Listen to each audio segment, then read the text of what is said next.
साथियों नमस्कार, स्वागत है आपका अपने चैनल सक्सेस जंक्शन एक कदम सफलता की ओर में।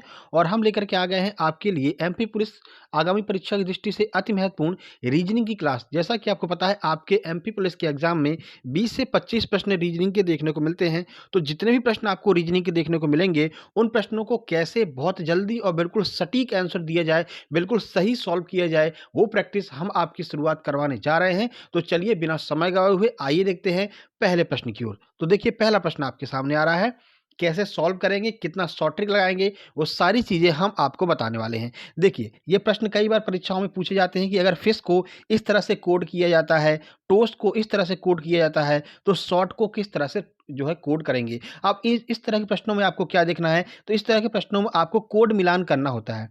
अब देखिए ऐसा प्रश्न जैसे ही आपको आपके सामने आए तो आप ये देख लीजिएगा कि एस एच ओ टी यानी कि एस से हमारे अक्षर की शुरुआत हो रही है। तो यहाँ पर देखिए एस का कोड क्या है। देखिए यहाँ पर तीसरे नंबर पर एस है और यहाँ पर तीसरे नंबर पर परसेंटेज है, यानी कि शुरुआत हमारे आंसर की परसेंटेज से होगी। तो पहले ये देख लीजिए कि परसेंटेज कहाँ कहाँ पर देखने को मिल रहा है। तो परसेंटेज आपको पहले, दूसरे, तीसरे और चौथे में देखने को मिल रहा है, यानी परसेंटेज से अपना काम तो नहीं बन रहा है। चलिए ठीक है, उसके बाद में एच को चेक करते हैं। तो एच देखिए, एच का अर्थ यहाँ पर 8 है, ठीक है। और यहाँ पर 8 देखिए दूसरे नंबर पर कहाँ कहाँ पर आ रहा है। तो देखिए इसमें और इसमें, यानी कि दूसरे और चौथे में 8 जो है दूसरे नंबर पर आ रहा है, यानी कि इनमें से ही कोई आंसर होगा। अब तीसरा हम नहीं चेक करेंगे क्योंकि तीसरे में भी जो है आंसर में तीसरे नंबर पर भी 9 है और चौथे में भी तीसरे नंबर पर 9 है। तो अब सबसे लास्ट वाला नंबर चेक करेंगे। लास्ट में क्या है, टी, और टी का कोड यहाँ पर क्या दिया हुआ है। तो देखिए पहले नंबर पर टी और टी का कोड यहाँ पर डॉलर दिया हुआ है, तो यानी कि लास्ट में डॉलर आना चाहिए। तो डॉलर कौन से आंसर के लास्ट में आ रहा है, तो फोर्थ ऑप्शन के लास्ट में डॉलर आ रहा है। तो इस तरह से हमारा आंसर जो हो जाएगा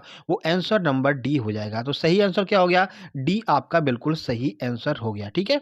तो ऊपर दो कोड दिए रहते हैं, उन्हीं से मिला करके तीसरा कोड आपसे पूछा जाता है। इस तरह के प्रश्न आपके कोडिंग डिकोडिंग के आपके एग्जाम में देखने को मिलते हैं। चलिए आगे बढ़ते हैं। जो भी प्रश्न आपको समझ में नहीं आएगा कमेंट बॉक्स में कमेंट जरूर कर दीजिएगा, ठीक है। चलिए देखिए इस प्रश्न की बात कर लेते हैं। तो MAMMAL को 13 1 13 13 1 12 लिखा जाता है। अगर आपको ABCD का क्रम याद है कि कौन से क्रम पर कौन सी संख्या आती है, तो आप इसे आसानी से कर सकते हैं। जैसा कि आपको पता है M की वैल्यू क्या होती है, तो M की वैल्यू 13 होती है। ए की वैल्यू क्या होती है, ए की वैल्यू 1 होती है। यानी सर यहाँ पर हमको देखने में ये पता चल रहा है कि इनका जो है बिल्कुल डायरेक्ट जो ABCD की जो भी इनका नंबरिंग होती है, वही नंबरिंग डायरेक्ट यहाँ पर लिख दी गई है, ठीक है। तो चलिए अब यहाँ पर आपसे पूछा गया है। तो देखिए REPTILE को किस तरह से लिखेंगे, तो सीधे कोडिंग लिख दीजिए। आर का कोड क्या होता है, आर का कोड 18 होता है। तो अब देख लीजिए 18 कहाँ कहाँ पर है, तो पहले, तीसरे और चौथे ऑप्शन में 18 है। चलिए आगे बढ़ते हैं। ई का कोड क्या होता है, ई का कोड 5 होता है। तो 5 तो सारे ऑप्शन में ही छोड़िए इसको। पी का कोड 16 होता है। तो देखिए 16 कहाँ पर है, तो 18 5 16 पहले ऑप्शन में है। उसके बाद तीसरे ऑप्शन में 18 5 16 है, यानी कि या तो पहला आंसर होगा या फिर तीसरा आंसर होगा। चलिए आगे बढ़ते हैं। टी का देखते हैं। टी की वैल्यू 20 आती है। देखिए यहाँ पर भी 20 है, तीसरे में भी 20 है, यहाँ पर भी 9 है, यहाँ पर भी 9 है। अब देखिए लास्ट ऑप्शन अपन देख लेंगे, लास्ट वाला नंबर क्या मैच कर रहा है। लास्ट में यहाँ पर ई है और ई की वैल्यू क्या होती है, ई की वैल्यू 5 होती है। तो ये देख लीजिए इन दोनों में किस ऑप्शन में लास्ट में 5 लिखा हुआ है, वही आपका आंसर हो जाएगा। तो ऑप्शन नंबर ए में जो है वो लास्ट में 5 लिखा हुआ है, तो हमारा आंसर ए हो जाएगा। तो सही आंसर है बिल्कुल ए है, ठीक है। यानी डायरेक्ट कोडिंग की गई है, डायरेक्ट टू डायरेक्ट कोडिंग की गई है, ठीक है। आगे बढ़ते हैं, अगला प्रश्न देखते हैं। एक निश्चित कोड भाषा में क्लास को NEAUU के रूप में लिखा जाता है, ASUSR को CUCUTU के रूप में लिखा जाता है। तो रेडमी को किस कोड में लिखा जाएगा, यह आपसे पूछा जा रहा है। तो चलिए ये भी कोडिंग डिकोडिंग का एक अच्छा प्रश्न है। तो देखिए अब यहाँ पर हम ये देखेंगे कि किस तरह से इसको कोड किया गया है। देखिए तो एस के बाद में क्या लिखा हुआ है, पीछे से कोडिंग करते हैं। एस के बाद में यहाँ पर यू लिखा हुआ है, यानी कि इन्होंने डायरेक्ट कोडिंग की है। देखिए यहाँ पर लिख के देख लेते हैं, CLASS।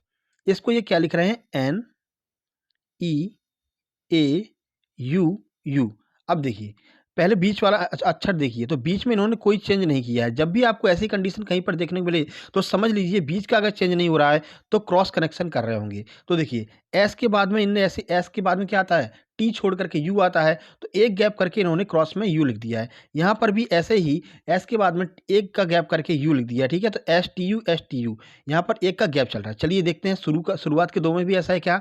चलिए एल के बाद में एम को छोड़ करके एन कर दिया है, सी के बाद में डी को छोड़ करके ई कर दिया, यानी कि क्रॉस वैल्यू यहाँ पर चल रही है और बीच का सेम टू सेम रख रहे हैं। तो यहाँ पर ये तो कन्फर्म हो गया कि जो बीच की वैल्यू डी है वो सेम टू सेम रहेगी। अब देखिए कहाँ पर आपको बीच में डी देखने को मिल रही है, तो केवल चौथा ऑप्शन ऐसा है जहाँ पर आपको बीच में डी देखने को मिल रही है। तो यहीं से आप आंसर लगा सकते हैं, कुछ भी आपको चेक नहीं करना है, यानी कि आपका फोर्थ जो है वो बिल्कुल सही आंसर होगा। बाकी क्रॉस करके भी देख लेते हैं, तो क्रॉस करके देख लीजिए। आई के बाद में जे छोड़ के के होगा, तो देख लीजिए यहाँ पर 5वें नंबर पर के है, ठीक है। उसके बाद एम के बाद में एन छोड़ करके ओ होगा, तो देखिए यहाँ पर लास्ट में ओ है, यानी कि अपना चौथा आंसर बिल्कुल सही है। कभी कभी आपको एक बार में ही आंसर मिल जाता है, ज़्यादा यहाँ पर मेहनत करने की जरूरत नहीं पड़ती है। तो ऑप्शन को जरूर गौर से देखिएगा, ऐसा नहीं कि डायरेक्ट सॉल्व करने ही बैठ जाइए। तो शार्प माइंड चलाइएगा, बिल्कुल एडवांस आपको काम करना है। ऑप्शन पर जरूर ध्यान दे लीजिएगा कि ऑप्शन कुछ अलग मैच कर रहा है क्या, ठीक है। यहाँ से हमको पता चल गया ना, देखिए बीच की वैल्यू बीच की जैसी रखी है, तो वैसे यहाँ पर बीच की वैल्यू जो है आर ई डी, यानी कि तीसरे नंबर की डी जो है वो चेंज नहीं होगी। तो डी केवल चौथे में चेंज नहीं हो रही है, बाकी सब में डी देखने को नहीं मिल रही। तो यही आपका आंसर हो जाएगा। चलिए अगला प्रश्न, कोडिंग डिकोडिंग के सारे प्रश्न आपके लिए लेकर के आए हैं हम। देखिए यहाँ पर परचेज का कुछ कोड दिया हुआ है, उसके बाद ऑर्डर का कुछ कोड दिया हुआ है, और आपसे पूछ रहा है कि 7452688 को किस रूप में कोडित करेंगे। तो चलिए इसको सॉल्व करते हैं। देखिए 7 की वैल्यू क्या है यहाँ पर, तो देखिए पहले चारों ऑप्शन को देखते हैं। चारों ऑप्शन में पी देखने को मिल रहा है आपको, बिल्कुल। आर भी आपको देखने को मिल रहा है चारों ऑप्शन में, इसको छोड़ दीजिए। ओ भी आपको देखने को मिल रहा है चारों ऑप्शन में, तो ओ भी छोड़ दीजिए। यानी कि शुरू के 3 अक्षर पर आपको गौर नहीं करना है, यानी 745 की वैल्यू नहीं देखनी है, सीधे हम चलेंगे चौथे अक्षर पर। तो चौथा अक्षर क्या है, 2, ठीक है। अब देखिए 2 को किससे कोडित किया गया है, यहाँ पर 2 कौन से नंबर पर है, 1 2 3, चौथे नंबर पर है 2, और यहाँ पर चौथे नंबर का कोड क्या है, 1 2 3 4, यानी कि 2 का कोड हमको सी दिखाई दे रहा है। अब देखिए सी किस में है, चौथे नंबर पर, तो इसमें तो नहीं है, ये हट जाएगा, ठीक है। इसमें है, दूसरे में है, ठीक है। तीसरे में सी नहीं है, चौथे में है, तो यानी या तो दूसरा आंसर होगा या फिर चौथा आंसर होगा। तो 2 की वैल्यू से हमको 2 आंसर मिल गए, या तो दूसरा या फिर चौथा। चलिए आगे बढ़ते हैं। अब देखिए यहाँ पर 8 दिया हुआ है, यानी कि ऐसी 2 संख्याएं होंगी जिनका कोड सेम टू सेम होगा और वो लास्ट में लिखा होगा। तो देखिए क्या दूसरे में आपको लास्ट में सेम टू सेम दिखाई दे रहा है, नहीं, यहाँ पर तो अलग दिखाई दे रहा है 2 कोड। फिर जो लास्ट में आपका चौथा ऑप्शन है वहाँ पर एस एस दिखाई दे रहा है, यानी कि जो लास्ट में 2 डबल नंबर हैं वो एस एस केवल चौथे ऑप्शन में है, इसलिए हमारा चौथा यहाँ पर बिल्कुल सही हो जाएगा। और एस का कोड यहाँ पर 8 दिया हुआ है, तो 8 लास्ट में आ रहा था और लास्ट में एस एस आ रहा है, यानी कि हमारा चौथा आंसर बिल्कुल सही हो जाएगा। कुछ इस तरह से इन प्रश्नों को हम सॉल्व कर सकते हैं। चलिए आगे बढ़ते हैं। डी आपका सही आंसर हो जाएगा। 3 से 4 प्रश्न आपको कोडिंग डिकोडिंग के एमपी पुलिस में देखने को मिलते हैं, तो सारी कोडिंग डिकोडिंग हम आपको यहाँ पर करके दिखाने वाले हैं। देखिए अब यहाँ पर क्या कह रहे हैं, एक विशिष्ट भाषा में लेविस को 68 लिखा जाता है, तो लक्ष्य को हम क्या लिखेंगे। चलिए सॉल्व करते हैं। देखिए अब यहाँ पर सीधे वैल्यू लिख लीजिए। एल की वैल्यू क्या होती है, 12 होती है सर। ई की वैल्यू क्या होती है, 5 होती है। आगे बढ़ते हैं। डब्ल्यू की वैल्यू 23 होती है, लिख लीजिए 23। उसके बाद में आई की वैल्यू 9 होती है और एस की वैल्यू 19 होती है। अब इन सबको जोड़ करके देखिए क्या लास्ट में 8 मिल रहा है। चलिए देखते हैं। 5 और 2 7, 3 10, 9 19 और 9 28, यानी कि लास्ट में 8 मिल रहा है। अब देखिए इसको भी जोड़ लीजिए। 2 और 2 4 और 1 5 1 6, यानी कि 68, यानी कि सबको जो है ABCD की वैल्यू लिख करके और सबको ऐड कर लिया गया है। चलिए यहाँ पर हम भी ऐड कर लेते हैं। तो एल की वैल्यू क्या होती है, 12 होती है, 12 लिख लीजिए। ए की वैल्यू 1 होती है, के की वैल्यू 11 होती है, एस की वैल्यू यहाँ पर 19 होती है और एच की वैल्यू 8 होती है, ठीक है। अब ऐड कर लीजिएगा। देखिए 2 और 1 3 1 4, 9 4 13, 13 और 8 21, 21 की 1 हासिल 2, 1 2 3, 3 और 2 5, यानी कि 51 जो है वो बिल्कुल सही आंसर हो जाएगा, ठीक है। तो यहाँ पर क्या किया था इन्होंने, ABCD की वैल्यू लिखी थी और सभी वैल्यू को ऐड कर दिया था। यही आपका यहाँ पर आंसर हो जाने वाला है, ठीक है। चलिए आगे बढ़ते हैं। सी इसका बिल्कुल सही आंसर हो जाएगा। अगला प्रश्न, एक निश्चित कूट भाषा में NIMBLE को SFRYQB के रूप में लिखा जाता है, तो GOVERN को कैसे लिखेंगे। तो चलिए सॉल्व करते हैं। इस प्रश्न को देख लीजिए। NIMBLE, ठीक है। BLE को क्या लिख रहे हैं, ये SFRYQB, कुछ इस तरह से इन लोगों ने जो है इसको कोड किया है। अब देखिए एन की वैल्यू क्या होती है, एन की वैल्यू 14 होती है और यहाँ पर आप एन की वैल्यू लिख लीजिए। एन की वैल्यू 14 और एस की वैल्यू क्या होती है, 19, ठीक है। यानी कि इन्होंने क्या किया है, 14 में +5 किया है, ठीक है सर। चलिए आई की वैल्यू क्या होती है, 9 और एफ की वैल्यू क्या होती है 6, यानी कि यहाँ पर इन्होंने -3 किया है, तो +5 -3 +5 -3 का यहाँ पर जो है चल रहा है। अब अपन क्या करेंगे, +5 -3 अपन भी करना चालू करेंगे। तो चलिए देख लेते हैं, जी की वैल्यू क्या होती है 7, 7 में अगर हम +5 करेंगे तो क्या आएगा 12, और 12 में 12 किसकी वैल्यू होती है, तो 12 हमको पता है इजोटी से अगर आप याद करेंगे तो 12 मतलब एल होता है, ठीक है। तो एल तो यहाँ पर आपको केवल दूसरे ऑप्शन नहीं देखने को मिल रहा, बाकी सब में एल है, तो भाई इससे तो काम नहीं चलेगा। चलिए आगे देखते हैं, ओ की वैल्यू क्या होती है, ओ की वैल्यू 15 होती है और हमको -3 करना है, तो 15 में से 3 गए 12, यानी कि डबल एल से शुरुआत हो रही होगी हमारे आंसर की। चलिए देखते हैं डबल एल कहाँ पर है, तो ऑप्शन नंबर 4 में डबल एल है। अब हमको कुछ नहीं चेक करना है, डबल एल से जो शुरू हो रहा होगा वही हमारा आंसर हो जाएगा, तो आपका आंसर नंबर 4 सही हो जाएगा, डी ऑप्शन बिल्कुल सही हो जाएगा, ठीक है। चलिए +5 -3 का यहाँ पर कॉन्सेप्ट चल रहा था, +5 -3 फिर +5 फिर -3, कुछ ऐसे यहाँ पर चल रहा था, तो double L A B W के आपका सही आंसर हो जाने वाला है। चलिए आगे बढ़ते हैं और अगला प्रश्न देखते हैं। मेरे भाई वीडियो समझ में आ रही हो तो वीडियो को लाइक कर दीजिएगा, साथ ही साथ में एमपी जीके की प्रैक्टिस सेट चल रही है, जीके जीएस की प्रैक्टिस सेट चल रही है। अगर आपको एमपी पुलिस में 90+ नंबर लेकर के आने हैं तो ये सारी प्रैक्टिस सेट आपको लगाना है, ठीक है। चलिए, एक निश्चित कूट भाषा में 672 का अर्थ है सेव द टाइगर, 738 का अर्थ है वर्ल्ड द राइट और 346 का अर्थ है राइट बट सेव, तो टाइगर के लिए क्या कूट होगा। अब आपको ऐसे प्रश्नों में कुछ नहीं करना है, सबसे पहले आप ये देखिए क्या पूछा जा रहा है, तो टाइगर के बारे में पूछा जा रहा है। अब टाइगर ढूंढिए कहाँ कहाँ पर है, तो टाइगर पहली लाइन में है, उसके बाद में टाइगर और कहीं भी नहीं है, तो अब आपको ऐसा नंबर ढूंढना है जो कि कहीं सिर्फ एक जगह पर हो और कहीं पर नहीं हो। देखिए पहले की अगर हम कोड की बात करते हैं तो 672, तो देखिए सेव द टाइगर, ठीक है। अब टाइगर केवल एक बार आया है, तो ऐसा नंबर ढूंढिए जो सब में केवल एक बार आया हो। तो यहाँ पर 6 आया है और कहीं पर 6 आया क्या, जी हाँ बिल्कुल यहाँ पर 6 आया, तो 6 आपका आंसर नहीं होगा। यहाँ पर 7 आया है और कहीं पर 7 आया क्या, जी हाँ यहाँ पर 7 आया है, तो ये भी आपका आंसर नहीं होगा, क्योंकि टाइगर तीनों लाइन में और कहीं नहीं दिखाई दे रहा है, सिर्फ एक जगह दिखाई दे रहा है। इसलिए हमको ऐसा नंबर ढूंढना है जो सिर्फ एक जगह दिखाई दे, तो जो 2 है, 2 आपको कहीं और दिखाई दे रहा है क्या, देखिए यहाँ पर कहीं पर 2 नहीं है, यहाँ पर भी कहीं पर 2 नहीं है, यानी कि टाइगर के लिए सही कोड क्या हो जाएगा, तो 2 आपका सही कोड हो जाएगा टाइगर के लिए। ऑप्शन नंबर ए आपका बिल्कुल सही आंसर हो जाने वाला है, ठीक है। तो ऐसे में आपको सिर्फ इतना देखना रहता है कि किस चीज़ की कोडिंग पूछ रहे हैं, उस कोडिंग को आप सर्च कर लीजिए तीनों ऑप्शन में, ठीक है। यहाँ पर हमको स्पष्ट दिखाई दे रहा था कि टाइगर की कोडिंग पूछ रहे हैं, टाइगर का कोड और कहीं नहीं दिया हुआ है, सिर्फ पहले लाइन में दिया हुआ है, तो ऐसा नंबर ढूंढेंगे जो और कहीं नहीं दिया है, सिर्फ पहली लाइन में दिया है, और वो आंसर आपका 2 है, 2 और कहीं नहीं दिया हुआ है, सिर्फ पहली लाइन में दिया हुआ है, तो आपका सही आंसर यहाँ पर ए हो जाएगा। आगे बढ़ते हैं, अगला प्रश्न देखते हैं। एक निश्चित कूट भाषा में y को b के रूप में लिखा जाता है, a को q के रूप में लिखा जाता है, p को l के रूप में लिखा जाता है, तो उसी कोड में पपाया को क्या लिखा जाएगा। यहाँ पर डायरेक्ट कोडिंग आपको दी हुई है, ऐसे प्रश्नों को डायरेक्ट कोडिंग कहते हैं, ठीक है।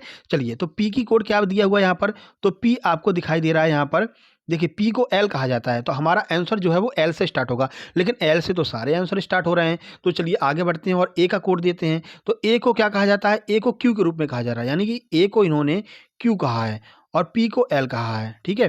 तो हमारा आंसर l और q से स्टार्ट होगा। अब l और q से देख लेते हैं, तो ये अपना आंसर नहीं होने वाला है, बाकी इन तीनों में l q दिखाई दे रहा है। तो चलिए आगे बढ़ते हैं, एक और देख लेते हैं, फिर से क्या है p है, यानी कि l q l अपना आंसर होगा, तो पहला हट गया, ठीक है। उसके बाद में तीसरा भी हट गया और चौथा अपना सही आंसर हो जाएगा। चौथे में यहाँ पर शुरुआत की गई है एल क्यू एल से, तो बस जरा जरा सा आगे बढ़ते चलेंगे तो आपको आंसर मिलता चलेगा, पूरा सॉल्व करने की आपको ज़रूरत नहीं रहेगी।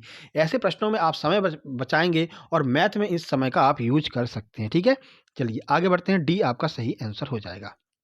अगला प्रश्न, यदि दिल्ली को IHLED के रूप में कोड किया जाता है तो सूरत को कैसे लिखेंगे, ये आपसे पूछा जा रहा है। तो चलिए इस प्रश्न को सॉल्व करते हैं। देखिए, तो यहाँ पर क्या हो रहा है, देखिए HI को जो है इन्होंने कोड करके IH कर दिया है, यानी कि पीछे के 2 शब्दों को आगे लेकर के आ रहे हैं, उसका क्रम बदल दे रहे हैं, और आगे के 2 शब्दों को पीछे लेकर के आ रहे हैं और उसका क्रम बदल दे रहे हैं। तो सेम काम हम भी यहाँ पर करेंगे, यानी कि SURAT दिया हुआ है। अब हम क्या करेंगे, पीछे के 2 शब्दों को, इन दोनों शब्दों को आगे लेकर के आएंगे और उनका क्रम चेंज कर देंगे, यानी कि TA कर देंगे। यहाँ पर AT था, यहाँ पर TA कर दिया। इन दोनों को पीछे लेकर के चलेंगे और इनका क्रम भी चेंज कर देंगे। अगर यहाँ पर SU है तो यहाँ पर जाकर के US हो जाएगा, ठीक है। तो अब ऐसा शब्द देखना है आपको जिसकी शुरुआत TA से की गई हो और अंत US से हो। तो देखिए TA से शुरू है, अंत US से है, नहीं अंत तो इसका SU से है, तो पहला आपका आंसर नहीं होने वाला है।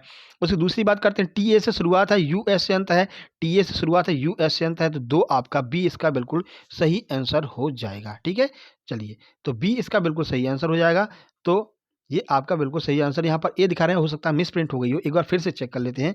देखिए डीई को इन्होंने ईडी लिख दिया है, तो एस यू को अपन यूएस लिख देंगे, बिल्कुल सही बात है। फिर इन्होंने पीछे से एच आई को आई एच लिख दिया है, तो ए टी को अपन टी ए लिख देंगे, तो टी ए यू एस, बिल्कुल सही आपका, बिल्कुल ये ऑप्शन नंबर बी आपका बिल्कुल सही हो जाएगा। ठीक है, यू एस आपका बिल्कुल सही आंसर हो जाएगा। चलिए आगे बढ़ते हैं, यहाँ पर ये मिस प्रिंट है, याद रखिएगा बी आपका सही आंसर है।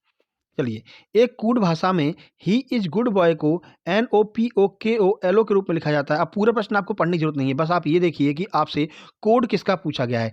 इज का कोड पूछा गया है, ठीक है। आप ऐसा देखिए कि इज कहाँ कहाँ पर आपको देखने को मिल रहा है। तो इज एक तो आपको यहाँ पर इज देखने को मिल रहा है पहली लाइन में, उसके बाद में कहाँ पर है इज, उसके बाद में आपको लास्ट वाली लाइन में इज देखने को मिल रहा है। अब आपको ऐसे शब्द को देखना है जो पहली लाइन में भी हो और लास्ट वाली लाइन में भी हो। तो देखिए, एक तो पीओ और एक जो है केओ, ये जो है आपको पहली लाइन में भी देखने को मिल रहा है, पीओ और केओ जो है आपको लास्ट लाइन में भी देखने को मिल रहा है। लेकिन एक शब्द का दो आंसर तो नहीं हो सकता है, तो हम क्या करेंगे, इसका कोड ढूंढेंगे। आप ऐसी संख्या को ढूंढेंगे कि ये पीओ और केओ और कहाँ पर दिखाई दे रहा है। इस तो सिर्फ दो जगह पर दिखाई दे रहा है, तो अगली लाइन में पीओ को सर्च करते हैं, तो पीओ और कहाँ पर है, देखिए गुड, गुड और गुड, इन तीनों लाइन में गुड दिखाई दे रहा है। तीनों लाइन में कौन सा शब्द मैच कर रहा है, तो यहाँ पर आपको पीओ, पीओ और पीओ, यानी कि जो पीओ है, जो हमने पहले हमारा जो ऑप्शन बन रहा था, या तो पीओ बनेगा हमारा आंसर या फिर आपका केओ बनेगा। तो पीओ जो है वो गुड का कोड बन गया, ठीक है, क्योंकि गुड तीनों जगह पर आ रहा है और तीनों लाइन में पीओ देखने को मिल रहा है। लेकिन केओ सिर्फ दो, यानी कि पहली लाइन में और लास्ट लाइन में देखने को मिल रहा है,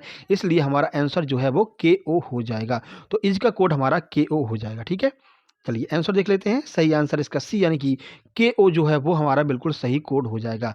अगर आपको वीडियो समझ में आ रहा हो तो वीडियो को लाइक जरूर कर दीजिएगा, प्रश्न अगर आपके समझ में आ रहे हों। पहली लाइन में हमने देखा कि पहली लाइन में कौन सा शब्द मैच कर रहा है, तो यहाँ पर हमको इज का कोड ढूंढना था, तो इज केवल पहली लाइन में देखने को मिल रहा है और लास्ट लाइन में देखने को मिल रहा है। अब ऐसा शब्द ढूंढेंगे जो पहली और लास्ट लाइन में दोनों कॉमन हो, तो पहली लाइन में पीओ और केओ मिल रहा है और लास्ट लाइन में भी पीओ और केओ मिल रहा है, लेकिन हमको तो केवल एक अंक ढूंढना है।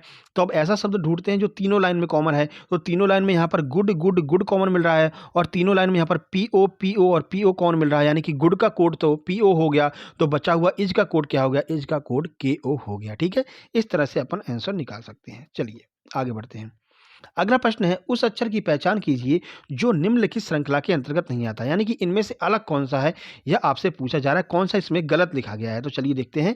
आई, आई के बाद में जे के, यानी कि दो का गैप करके एल लिख दिया है, आई दो का गैप करके एल लिख दिया है। फिर एम एन, यानी फिर से दो का गैप करके ओ लिख दिया है, और फिर से दो का गैप करेंगे तो एम एन ओ, ओ के बाद में पी क्यू छोड़ करके आर आना चाहिए, लेकिन यहाँ पर पी क्यू छोड़ करके एस आ जा रहा है, यानी कि ये एस ही ऐसा एक संख्या है जो यहाँ पर गलत है। एस की जगह पर हमको आर लिखना चाहिए था। अगर हम यहाँ पर आर लिख देते तो एस टी छोड़ करके यू आ जाता और भी डब्ल्यू छोड़ करके एक्स आ जाता, ठीक है। तो यहाँ पर हमको एस की जगह पर क्या लिखना है, आर लिखना है, तो एस ही हमारा सही आंसर हो जाएगा। यानी कि यहाँ पर एस नहीं आना चाहिए था, यहाँ पर एस की जगह पर आर आना चाहिए था, ठीक है। तो ये आपका सही आंसर हो जाने वाला है। आगे बढ़ते हैं, तो सी आपका सही आंसर हो जाएगा, ठीक है। चलिए, तो ये कल के प्रश्न की बात कर लेते हैं। ये वीडियो पसंद आया, वीडियो को लाइक कर दीजिए। कल के प्रश्न की बात करते हैं, तो कल हमने एमपी जीके में प्रश्न पूछा था कि जो आपके खजुराहो के मंदिर हैं उसको, उसका निर्माण किसके द्वारा करवाया गया था। सही आंसर है चंदेल शासकों के द्वारा करवाया गया था। आइए देखते हैं किस किसने सही आंसर दिया है। तो पुरुषोत्तम परमार ने सही आंसर दिया है, ज्योति मांझी ने भी सही आंसर दिया। उनका कहना है कि सर सीपीसीटी के लिए वीडियो बना दीजिएगा, ठीक है, कंप्यूटर की वीडियो हम लेकर के आएंगे, आप चिंता मत कीजिएगा। उसके बाद पूजा दांगी का चंदेल बिल्कुल सही आंसर है। उसके बाद में सर मैं आपका बहुत दिनों से आपके वीडियो का वेट कर रही थी। देखिए अभी क्या है, मेरा एमपी पीसीएस वो यूपी पीसीएस मेंस का एग्जाम था, ठीक है, और कुछ हमारी तबीयत भी खराब थी, इस वजह से जो है हम कंटिन्यू वीडियो नहीं बना पा रहे थे, ठीक है, माफ़ी चाहते हैं। अब डेली आपको वीडियो देखने को मिलने वाली है, हर चीज़ की, जीके की भी, एमपी जीके की भी, रीजनिंग की भी, मैथ की भी, सारी वीडियो आपको देखने को मिलेंगी, ठीक है। बाकी धर्मेश सूर्या का भी बिल्कुल सही आंसर है, चंदेल राजू के द्वारा बनाया गया था। थैंक्स सर जी, वीडियो को कंटिन्यू रखिएगा। बिल्कुल हम कंटिन्यू रखेंगे, बिल्कुल टेंशन नहीं रखिएगा। चलिए आज का प्रश्न है रीजनिंग से ही, अगर 6 को 216 लिखा जाता है तो 5 को क्या लिखेंगे, बताइए। अगर 6 को 216 लिखते हैं तो 5 को हम क्या लिखेंगे, कमेंट बॉक्स में कमेंट जरूर कीजिएगा। वीडियो पसंद आए वीडियो को लाइक कीजिए, दोस्तों के पास शेयर जरूर कीजिएगा। जल्दी मिलते एक नई वीडियो में, तब तक के लिए नमस्कार, धन्यवाद।